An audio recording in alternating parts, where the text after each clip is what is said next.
y'all, we're going to get started. I'm about to share my screen with you all. Um, and we're excited to start this conversation today. All right, how we doing today? Let's just start there. How we doing? Good. Awesome. So turn and talk real quick to somebody. And if you're online, I will have to put you in a breakout room so y'all can have a few minutes to share one cool thing you did today or a future post-pandemic vacation. So my host is gonna put us in breakout rooms online, and you guys in person are just going to turn and talk and name one thing that was cool about your week, or tell us about a post-pandemic future vacation, a post-pandemic future vacation. All right, let's bring it back. Let's bring it back. Hello, everybody. Welcome today to, all right, we're good. Everybody okay? All right, welcome today. We are excited about each and every one of you here. Um, It looks like we have about 20 people all together, so that's good. I'm excited about that. Just sharing who's with us online, as well as those with us in person. I just want y'all to experience a little bit. When I thought of this hybrid, I was like, oh, this is a terrible idea. But I wanted y'all to experience what some of our teachers are experiencing as we think about our schools and as we think about what the reason we're here, and trying to understand how are we bridging these different gaps in this new world where we will probably be in this posture for a while, having to engage in an interactive space online and be in person. How are we doing that? And how are we supporting educators and students in doing that effectively? So just keep that in mind as you all think about, like, how do I engage with the people online as we are sitting in person? And so we wanted to create space to be in person. If any of our elected officials, district staff wanted to join us in person, we wanted to make sure we extended that opportunity because we know this work is really important to do in multi-modalities. So let's get started. Our first welcome today is from our NPU-Y chair, or a conduit, and he's going to share a little bit about what is NPU-Y before we start. Hey guys. So I just wanted to say welcome, welcome, welcome. Okay, it's kind of low here. All right, I just want to say welcome to NPU-Y. NPU-Y is one of 25 NPUs that exist around the various communities of the city of Atlanta. And one of the things that we really pride ourselves on is being able to give back to the community and allow the community to grow as a whole. So that's one of the initiatives that we have here with the education committee, is to understand how can we grow together, not just between land use and zoning, but also in other items like business and schools, because it's all about community. It's all about us working together to be able to combine and work as one united front. And that's what it's all about. We're here open. We're here not to burn any bridges. We're here to work together as one cohesive unit so that we can grow around the community. But in this specific case, we're going to grow with education in schools. So I appreciate everybody for being here. I appreciate everybody for making an initiative to be a civic-minded person and engage in the community, because it doesn't take a few people. It's going to take everybody to have a amplified voice in our community. So thank you. All right. And if anybody didn't know, that's also my husband. So just be, that's my husband. And we do a lot of community work. All right, let's move on. Agenda. Can everybody see the screen online? Yes. Thank you. All right. So our agenda today is we are going to do a quick brainstorming exercise. In person, you all have a sheet of paper that you can write on. It is on the back of the agenda. And we'll let you all do this brainstorming exercise. We're going to then talk about what is a strategic plan. Background on the Carver Cluster, like some data points, and future visioning in small groups and share out. The share out will be provided to our district and making sure they understand what we're hoping to see over the next 5 years and beyond in our schools. And so just be as open and candid as you can be so we can share all of what you have. Today is about hearing and listening to each of you and learning from each other, okay?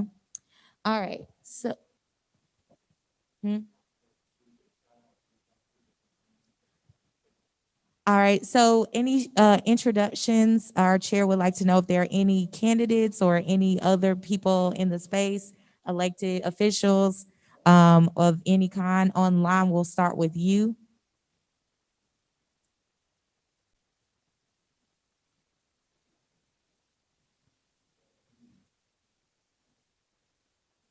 Anybody online? You can chat it if you're like, I don't really know how to do this. You can chat if you would like to share, you know, who you are, and if you represent a particular entity, you can share that. I know you'll have time in small groups to do that as well, but our chair would like to know if there's anybody we need to acknowledge in this space right now.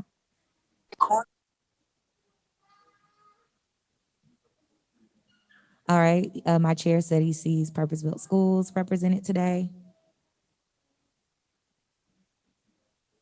All right, we also have our NPU vice chair online. Anybody else? All right, we have representation from the South Atlanta Civic League Board. Thank you so much for coming.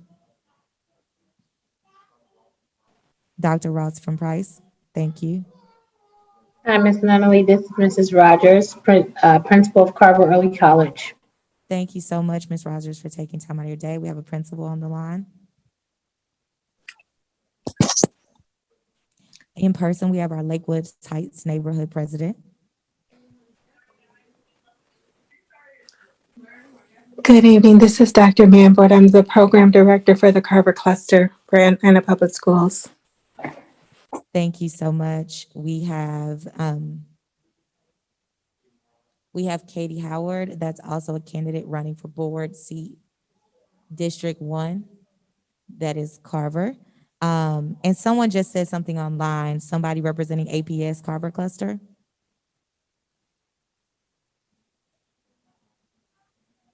Paul is here as well, a staunch advocate for our Carver Cluster, Mr. Paul Benson. All right, anybody else? We have a Lakewood Heights representative today. Dr. Saunders, Purpose Built Schools Elementary Division. Thank you, Dr. Saunders, for You're joining us welcome. from Purpose Built Schools. All right, and Devon Dixon from South Atlanta, co-president. Thank you so very much. My 2-year-old is running around, so if y'all hear a baby, she is here. All right, so let's move forward. Thank you all for being here. My chair extends his deepest thanksgiving for you being here. So this is our quick brainstorming. I want you guys to take 2 minutes, 2 to 3 minutes if you're in person or online. You can do this on a sheet of paper. I want you to imagine, what do you want to be true for Carver Cluster graduate by 2025? And just write it down on something in your phone. For people here, you can write it on a sheet of paper. How do they sound and feel? Like, what are they saying? What inspires them? What are their accomplishments? What are they most proud of doing? We're going to keep revisiting this list because this list is going to help us think of priorities we would like to share with our school leaderships. Okay, so let's take 3 minutes. You can do it individually. I know people in person, you can talk, but y'all can do it individually. You can turn your cameras off and take some time to do it. All right. All right, let's finish and wrap up our thoughts and come back. For my people who are online, if you come back on camera, now on the agenda. This is just a brainstorming exercise. I'm going to deliver some information, but it's to help strengthen this brainstorming exercise, because a lot of what I heard in person was I need to talk to people to understand what I would like to see in a Carver graduate. I need to have conversations. And so it's just an exercise at realizing you can't do this work alone. You can't envision what the future holds without all voices at the table. And when you try, even for 4 or 5 minutes, to do this work alone, you find yourself being drawn to community, being drawn to talk to somebody else. And for people at home, I'm sure y'all were like, what am I supposed to do? I'm by myself. I can't think of what this big old vision of a 13-year trajectory looks like all by myself. And that is why we need community engagement. This is what we're advocating for from the district is we need them to help support us in getting community engagement because we can't do this work alone and we can't do it with just a few voices at the table. We need convening of more voices. So you'll hear me keep saying that, but I just wanted you to kind of first deal with that tension of trying to do it alone. But you don't have to. So let me share more of the information. So what is a strategic plan? Anybody, make sure you put in the chat if you can't see my screen or you're having any difficulties. My Zoom DJ or chair will help you. So pretty much I want to make sure we're all clear on what a strategic plan looks like. In 2015, we had the opportunity to create our strategic plan under our new charter system that we petitioned for to be an autonomous school system as a whole. That is separate from being a charter school. We are a charter system as Atlanta Public Schools. And I'm just sharing my own perspective of what that means for me. And so what that meant was we get more autonomy, we get more access to decision making, and we can actually make decisions and support our schools in different ways than traditional schools. It gives us more flexibility to have innovation. And what we saw in the last 5 years in theirs was there was so much community engagement opportunity that we didn't get in our cluster. And this time around, we're saying, please give us community engagement and please, please, please give us a community engagement strategy and plan. And so this is kind of what it looked like in the last strategic plan. You'll see a community engagement strategy to talk about what how you can engage. And that comes from the district. So that's a part of your strategic plan. And a part of that strategic plan also is who's on our GO team. And our GO teams are governance teams that allow for us to be able to have community holders weigh what's happening at our school. And each team at the high school level has 10 seats with a non-voting principal. And in the elementary school, they have 9, elementary middle, they have 9. Currently, our GO teams in our cluster, about 5 of our 9 schools have incomplete GO teams. That means all seats aren't full. And at this time, the district is proposing that the GO teams will run our entire strategic plan, although they are not full and complete, as well as they currently need support and training some of them. It's still a new thing for some of us outside schools to have GO teams. So we need more support in that. Our GO teams do a lot of things. In traditional schools, they approve school strategic plans like this one, but for the school. They approve school budgets and recommendations. They participate in hiring and evaluation of school principals. They can create success plans for their schools. Just a number of things that they get to do and have autonomy and decision making to be able to make decisions about what is happening in their schools. And that's really exciting. Unfortunately for us, that hasn't been our case. For us, we've had a lot of fragmentation because of our unique models with partner operators. And so we need more support in our community engagement strategy because we don't actually do all of these things currently in our cluster as a former GO team member. And I will give others a chance to speak on this too. But I just to share that that's currently the community engagement strategy we have is our GO teams and our cluster advisory teams. And so we need more engagement and opportunities from our district. And so we're definitely going to make the ask that we advocate for that. Another thing is your strategic plan has priorities and strategies. We are not the most effective people at saying what a strategy looks like at a school because we aren't leaders, we aren't teachers. But what we can do is share what we think priorities should be. And that's something I wanted to work on today is focusing on how we can share priorities that we feel are important with the district. We won't probably be able to do the strategy part. We need a third party consultant, or we need somebody that is more astute at doing this work for sure in partnership with our schools and our school leaders that have full-time, triple-time jobs with the pandemic. But we want to at least say these are some priorities that we think would be really important in tandem with schools, students, and parents and community representation. This is just an example of this PowerPoint, of a strategic plan. And I don't think I actually shared with y'all you can follow along online. I'm sorry. One second, y'all. Let me get the link. All right, sorry about that. I realized I was like, wait, I made a link so y'all could follow along, and y'all can't follow along. So if I'm going too fast, you can kind of stay on a screen on your own if you want to. People in person, you can scan it and you can go to and see some of the more detail that you can't read here. Okay.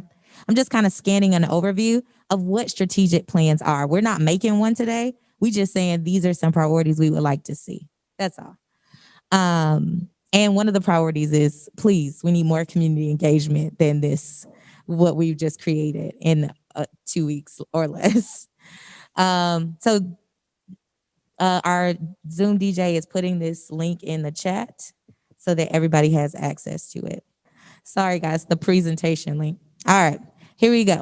And we're volunteers, guys, so we are not professionals. Sorry about that. All right, here we go.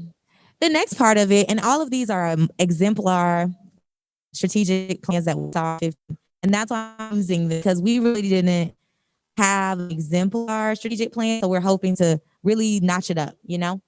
And so all of these are examples from exemplar strategic plans that you can dive into more, and the links are available for you to check out strategic plan examples from 2015, now that we're doing it again. The pandemic disrupted our process that was starting in 2020. So just be aware the 5-year process has been disrupted because of the pandemic. And so now we're kind of trying to get the ball back rolling. Another thing you want to make sure is not only do you have priorities, but you, of course, have strategies to achieve those goals. And you develop strategies that can really improve across the cluster. And if you're a teacher like me, you know how important it is to know how the strategy feeds into the next thing that builds on itself and spirals. And it really helps our students learn material in dynamic ways that go from 5th to 6th grade, 8th to 9th grade, and then seniors to collegiate settings. And if you don't create those systems, you're gonna fail. And so we really need to have strong strategies that feed into our priorities that we set. And we're gonna need professional support and the district's support to make that happen. And one of the very important things we need is an implementation plan. And it's not just saying these are strategies and priorities. What are the deadlines? Let's make it measurable. Let's make it time bound.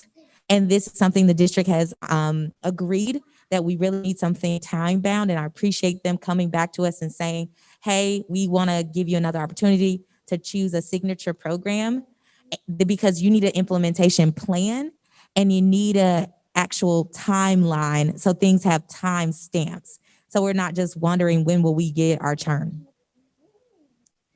And another cool, like I said again, back to like clear plans and milestones. Your strategic plan will have clear milestones. Right now we don't have clear milestones of where we're going, and so we don't have anything to hold anybody accountable to. So these are some of the components of strategic plan.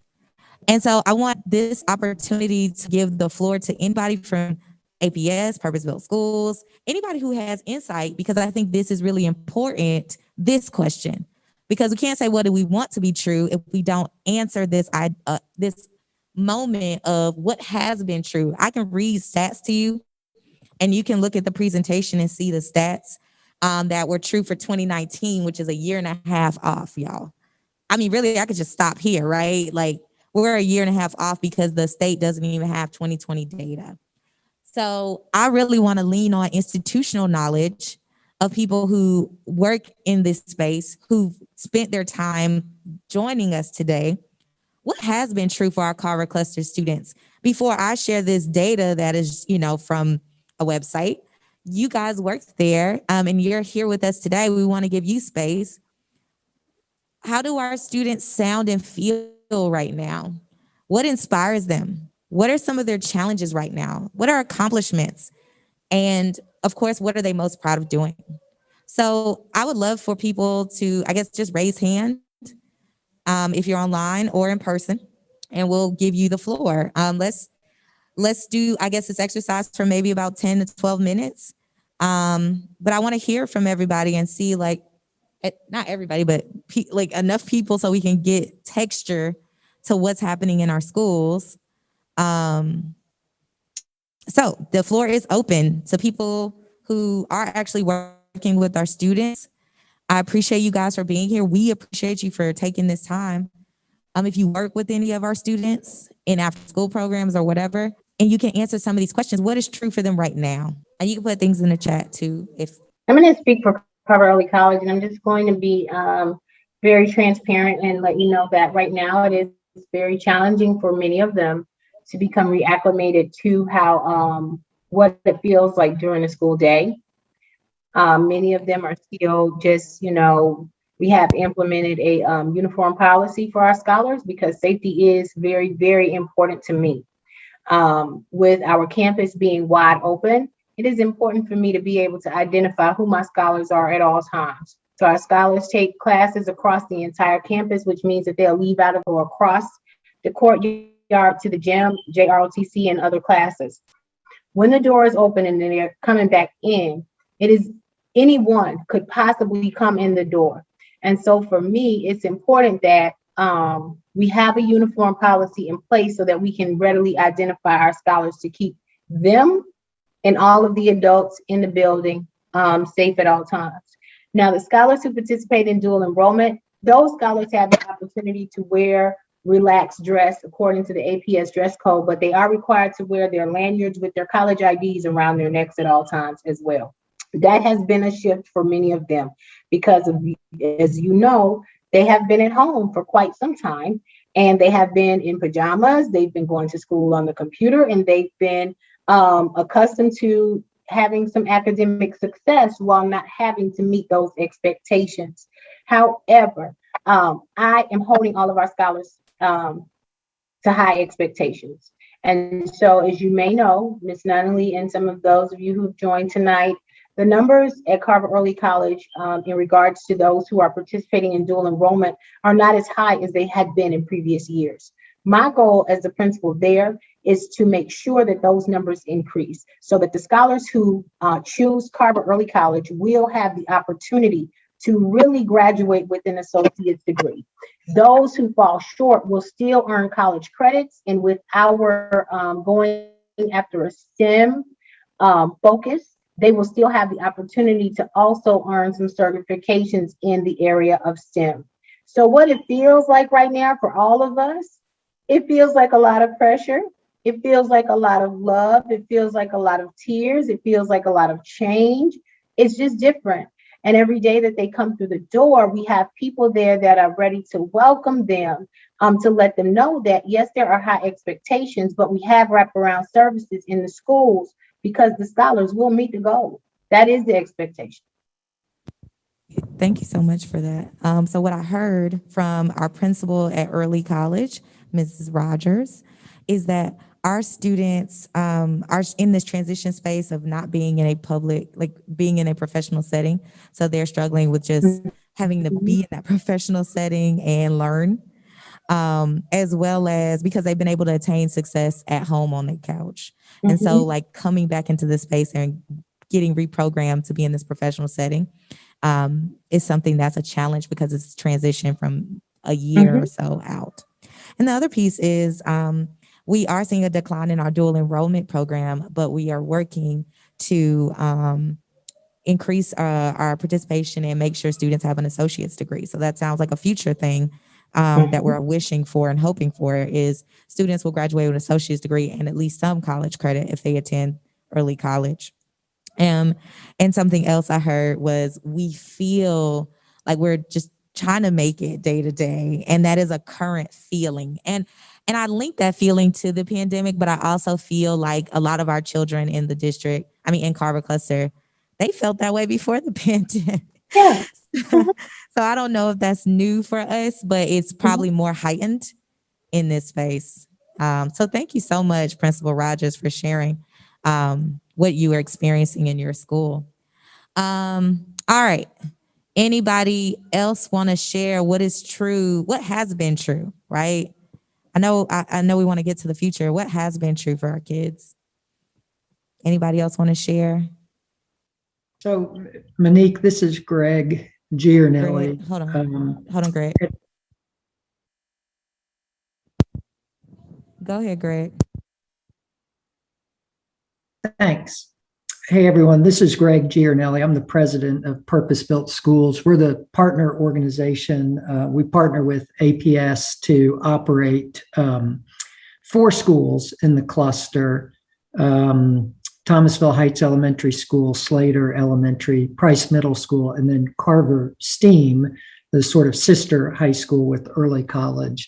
And I want to say at the outset, I think the questions you've got up on that board are really important questions. And I am certainly not prepared to give a comprehensive answer right now. And I think the questions deserve kind of a more, maybe more, I don't know, formal process where people have a chance to think about this more. And then frankly, to hear from the students themselves about how they're feeling. Because anything I can give you is by definition going to be secondhand, and it's just going to be observation, and it's going to be my assumptions based on the observation. What I will talk about right now is just to echo what Ms. Rogers is saying. This is a really difficult time to be in education. It's a really difficult time to be operating schools. Kids are coming back regardless of grade level, but I think it is way more intensive at the high school level, the higher up you go. Kids are coming back from almost 2 years of not having structure, of not being accountable in the sense that they are in school. And that transition of coming back to structure and coming back to accountability is really difficult right now. And I want to be careful to say our kids have done this before. So it's not like anyone's trying to say, oh, they can't do this. It is just, it hasn't been there. And so we're all experiencing a very difficult transition. And it's making the job of teaching on a day-to-day basis the most difficult that I think any teacher would tell you it's the most difficult it's ever been in their life. And so right now, it's a hard time for those of us in education to think really strategically, because it's kind of, it's kind of like when the house is on fire, can you be doing long-term planning? Which isn't to say we shouldn't be doing this now or can't support it, because we will, but you're going to hear some sort of challenges to that right now, given what's going on in education. So that's all I'll say right now. And that's really, I realize I'm not answering your questions, but I think it's tough to answer those questions right now, and just trying to fill in some context for what I think most of us in education are feeling right now. Thank you. Yeah, spoken from the person who pulled 2019 data, I completely understand. It's hard to answer these questions right now. So I appreciate you all for being in the fight and being in these spaces and in these classrooms, just trying to learn and listen. And that's really where we all are. We just, making sure the space is created intentionally so we can learn and listen from our young people, and so they can be in the space. I actually reached out to SGA at early college, as well as Mr. and Mrs. Carver and some other students. And a lot of students were like, I gotta work, I gotta watch my siblings, And so they wanted to be here, but there are so many barriers to even being in this space right now, whether even if it's just online. So I acknowledge our students have a lot of challenges and barriers, but if we can create the intentional community engagement space, that would be great. I would really, really love that. Thank you so much, Greg. Any parents What do you, if there are any parents out there, what do you believe the answer to any of these questions are? Monique, I don't mean to dominate this conversation, so cut me off if I'm talking too much, but I did just recall that a group of our students participated in a planning process around Carver Paul, you want to STEAM. say anything? Okay. Paul is in person, so he's going to take the mic. Hello, everybody. I'm not good on mics or in cameras, but I am one of many types of parents in the Carver Cluster. We've always been a very diverse cluster because we're split by the interstate and made up of many, many different communities. My kids were in the Carver Cluster for about 4 years. We were very committed to the cluster, but I was one of those parents that had to choose to leave the cluster because programming was not there, pathways were not there, and there was not a strategic plan put in place. I'm still in the community. I never left the community. And I try to stay active in knowing what's going on with Carver, but I still want more for more students, more diverse programs, more opportunities for all our students so our students don't have to choose.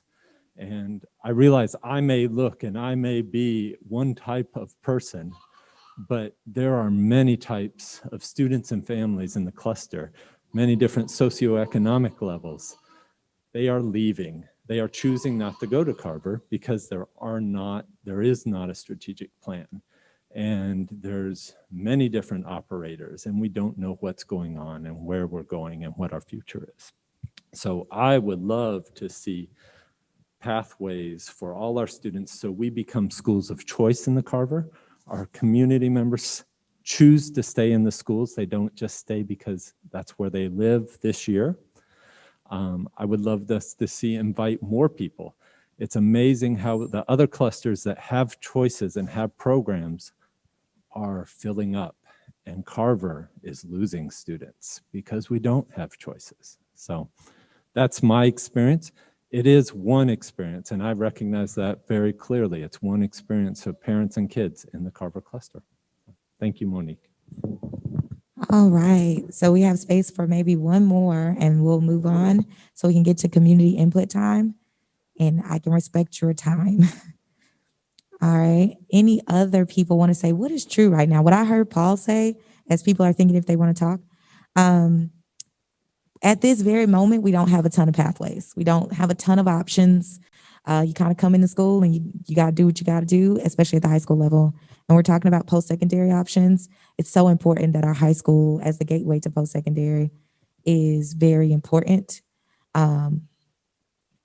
Oh, the camera went out, I'm sorry. It's very important that we have options, we have choices, we have quality programming, because as Paul did state, enrollment is declining and we need to make sure our schools can prosper and thrive just like the North Side. They're buckling at the seams. They're even talking about more schools and building more places for their children on the North Side. And so what are we going to do about our schools and our communities? This is not just for parents. This is also non-parents. These are buildings in our neighborhood, and they're very important to us. All right. Anybody else want to share? Monique, can you hear? Can you hear us online? Oh, yes. Go right ahead. Greg was about to share something that I was really interested in hearing, if he could have the floor again. Go right ahead, Greg. Thank you. I'm sorry. I was really conscious of not trying to take up too much of the time, but I will say that so a group of Carver STEAM students this year went through an exercise with an outside organization called North Star, which is an educational consulting firm. And they actually did a sort of strategic planning process from the students' perspective and what they were interested in. And this is just in response to your questions about what are students feeling, what do students want. As it relates to this particular group of students at Carver STEAM, they identified two major things. They wanted the opportunity to have more meaningful relationships with teachers. So more relationships and more meaningful relationships with teachers. And number two, they wanted an educational experience that offered mental health sorts of, I don't want to say solutions, but options to address mental health concerns that the kids had. So I just say that was sort of top of mind of a number of our students who I think are fairly representative of our group in what they were looking for in education right now. Thank you. Thanks for letting me chime in again. And I promise that'll be the last time I'll talk. No, we need all the talking. It's okay. Thank you. So what I heard is there has been some engagement with students, and there's some type of material or strategic plan that was produced from that engagement and focus group. And again, I would love to connect and understand what is more of that information, and how can we access some of this information to inform the strategic plan that's cluster wide. So I think we need some support in developing an engagement strategy that includes student voice. And I would love to have more conversations with the partner operators and the district about how we could include even consultants like North Star in the process of us building a strategic plan across multiple stakeholders and partner operators. So thank you, Greg, for sharing that very important information. And it's always helpful to know what our students are feeling. And I know mental health is right now top of mind for a lot of teachers and parents in our community. All right. My camera went out, I think, but I'm still moving. Y'all can still see my screen though, right? All right. Now can y'all see my screen? All right. So y'all bear with me for like 5 more minutes, and then we're going to do the community input session. I'm trying to respect our time. That's why I also wanted you all to have access to the presentation so you can kind of unpack this data. And online, everything that's hyperlinked is blue, and you can click it to see where the data comes from. Okay, so I just want to make sure everybody know I'm an English teacher, heart by my heart. I'm ride or die citing sources. So please click on the links, and you can play around in the data. Most of the data is manipulative, because you can go and see different schools and you can play in it. Okay, it's not stagnant. All right, so in our 2015, if you click on the link at the top, and I'm just kind of demonstrating so everybody can kind of see how it works. It takes you to the district's background card. You see how it says Carver at the top? You can kind of go back and see other cluster plans. This is our cluster plan. And I'm just kind of walking y'all through, like you can go back and see what was promised in 2015. One thing that I did notice was this is how I knew it wasn't for us. I'm just pointing it out straight up. It say Grady Cluster Planning Team on the first page. But I only use this page is because this is where we get the information about enrollment. I looked and tried to find these enrollment numbers. I couldn't find it, but I just used it anyway because I was trying to make it match up to the DOE's data, which we do an enrollment check twice a year. But I just wanted to share that with you all, that the reason I was on that page was doing that, and notice it said Grady Cluster. So I just want to name right now, we deserve better this time. I'm not going to harp on last time, but this time, we need better, okay? All right, so that just gives you like where we were. Back in 2015, they estimated that we have 4,000 students. Let me get back to my slides. I'm sorry, y'all. They estimated that we had 4,000 students. And so I was like, okay, we have 4,410 students. Now we have 3,888 students as of March 5th, 2020. I didn't even look at March 2021 because I already knew that data didn't even look right. I ain't gonna lie. So I was like, I don't know how we got this data. Was it login, sign-ons? I don't know. So I stuck with March 5th, 2020 enrollment data. If you want to see the enrollment data, you just click on this button and it'll take you to the link. So when y'all scan it on your phones in person, it'll take you to the way. And I just really want to walk through it because I really want to teach a little bit because I'm a teacher, it's in me. And y'all just can walk through the data. Y'all see that? Y'all can just walk through it and see the numbers. So somebody told me on Nextdoor, Carver is not declining enrollment. I said, you ain't seen the data. You ain't got the news just yet. We are declining. I mean, that's just a simple truth. Housing prices, I mean, a multitude of reasons, but we are in decline. We also have partner operators that are new in this strategic plan, which is Purpose Built Schools and the Kendesi School. That's really important. That's why we really need a lot of support, because they have a strategic plan for Purpose Built Schools. Kendesi has a strategic plan. APS is now trying to create a strategic plan for our cluster. We need to know how to bridge all of these ideas into one streamlined thought, because we do have great ideas already on the table, as you've heard from Greg, and Kendesi is doing wonderful work as well. We need to string those together for one succinct, common understanding of what we're doing. And that's going to be really important as we think about how do we do that, because it's very unique. No other cluster is like us in the district. Nobody. We are special. We are very special. All right. And like I just said, these are the numbers from 2015 to 2019. Again, you can kind of map it out for yourself using that same tool that shows you we're in decline at most of our schools, with early college kind of outpacing and ticking up when the collapse of the technology school and early college happened a few years ago. And so that's been a really big point. And if anybody that works at these spaces want to share any information, just put it in the chat. I'm just kind of sharing data that is publicly accessible because that's all I know. This is also a really cool tool. And you can play in this data in your groups when you get in your groups. Carver Cluster, we support a unique student group with a lot of challenges. Direct certification, as you see that dark blue, that's about our certification as free and reduced lunch. So that is proximity. That's kind of like our indicator of poverty, I should say. It's like a point of indication of poverty. And as you see, we have high numbers of poverty as we could expect in our cluster. And then as you see, attendance kind of goes along with that, right? Like high poverty, and then you see like attendance really low, right? And so just think about that. Mobility for students means we have students in and out, and they start if you leave after October 1 to May 1st, how often you do that divided by the number of students, that is going to be your mobility rate. We have high mobility. That means kids are in and out. It's hard to plan with kids in and out of schools. And so we're trying to hopefully stem that when we think about what do we want to be true for kids in 2025. We want to make sure that whatever's happened beyond classrooms can help them stay in the classroom.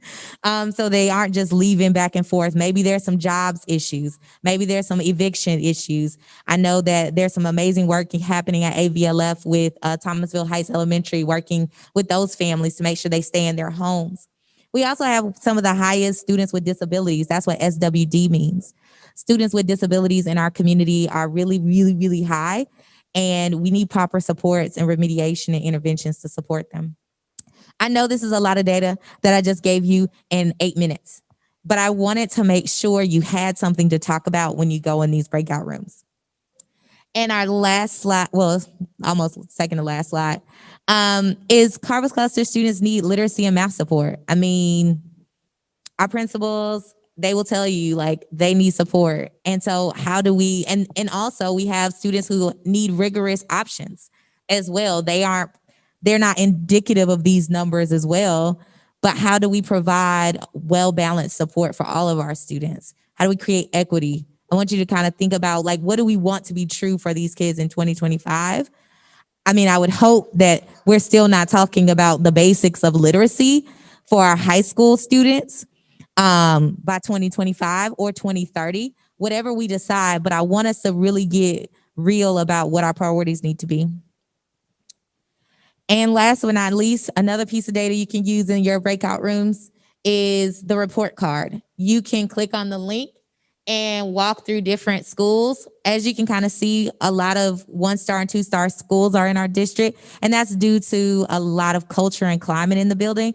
And that's one of the biggest things I've heard parents say is that's why I didn't take my kid to that school, is because the culture and climate. And so we gotta really think about how do we improve that culture and climate. And it might be like Ms. Rogers said, there's some support there that we need to help with as a community, but like we need to know exactly what it is we can do to support. And achievement points is just basically how well they're doing on their milestone core things like English, math, science, like how are they doing? Progress points is how much did they grow from last year? We have target growth targets. Did they reach those targets? Did they improve from last year or from similar students in their demographic, in their subgroup? We all do a really wonderful job at growing our students because we know like they can be grown to reach new heights. Even if it's not, they're going to be proficient, right? They might reach and go to be developing, but they might not be proficient all the way. And that leads us to what Georgia calls a CCRPI score. That's kind of like a report card. And as you can kind of see, if you think about out of 100, our report card isn't doing so great in our cluster. And so we got a lot of work to do. And this is the Georgia CCRPI database where you can kind of search and play in it and understand like how do they score a school? Where do these scores come from? Parents are looking at these scores to decide if they want their baby to come. How do we improve this data? Some of it is simple stuff. Some of it's going to be a longer term thing. So I just wanted to share these resources. It is 7:12. Okay. So now this is our community input time. And I'm gonna put you in breakout rooms. You're gonna answer 3 questions. What do you like right now about our Carver cluster? How we're serving our current 3,888 babies. What do you wish could happen for these 3,888 babies? And what do you wonder about for the future? The wonder about for the future is our priorities, right?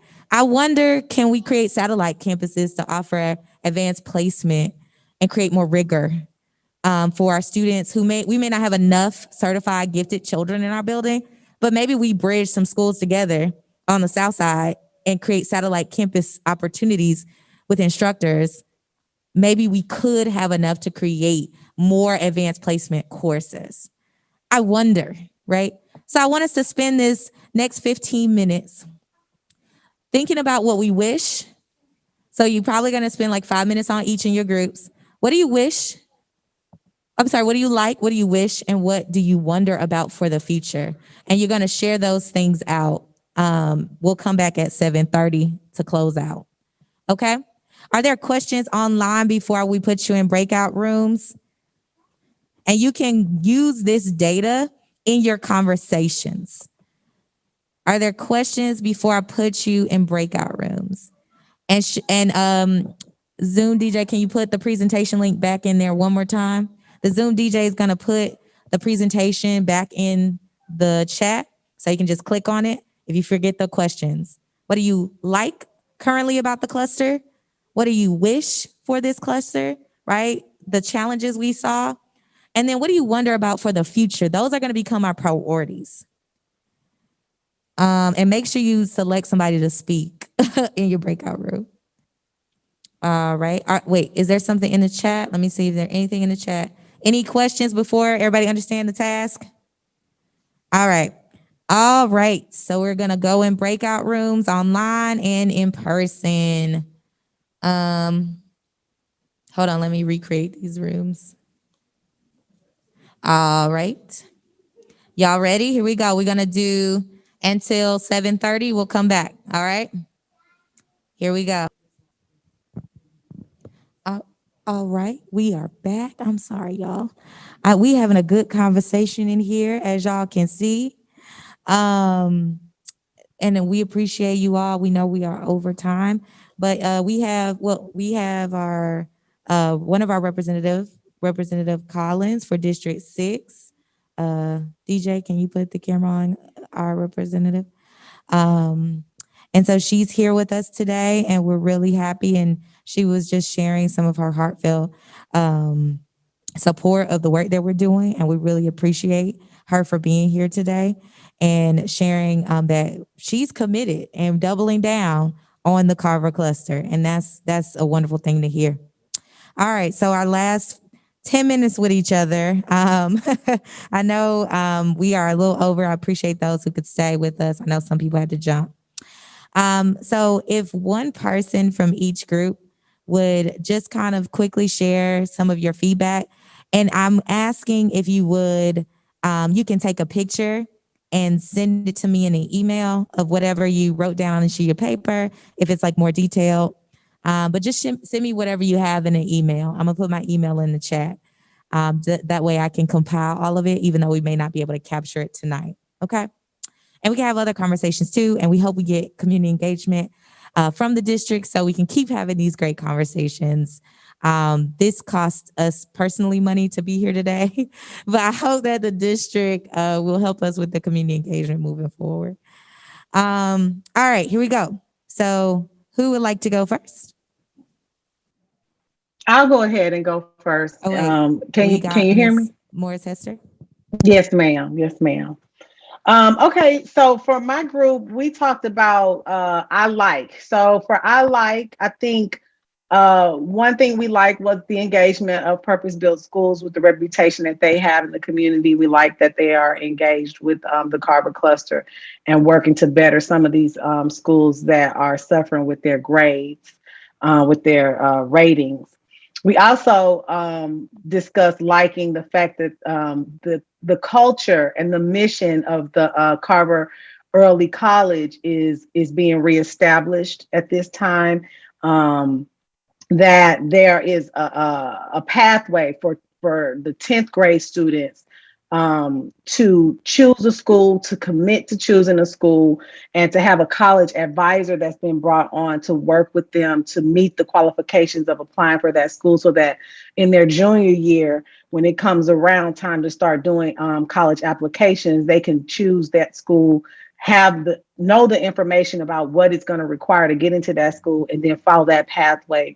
And Principal Rogers was just talking about how she can tell that the students who are following this pathway are going to complete the program, whereas other students who are not choosing to commit and to make these commitments that are being required to actually have college credits upon graduation may not fulfill what they're setting out to do. But the students who do choose to have a way to receive those early college credits.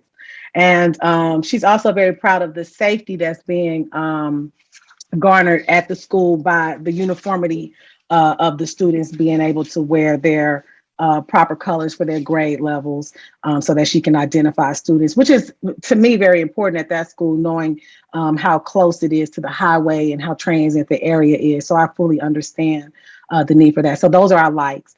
In terms of I wish, one of the people in our group is a kindergarten teacher.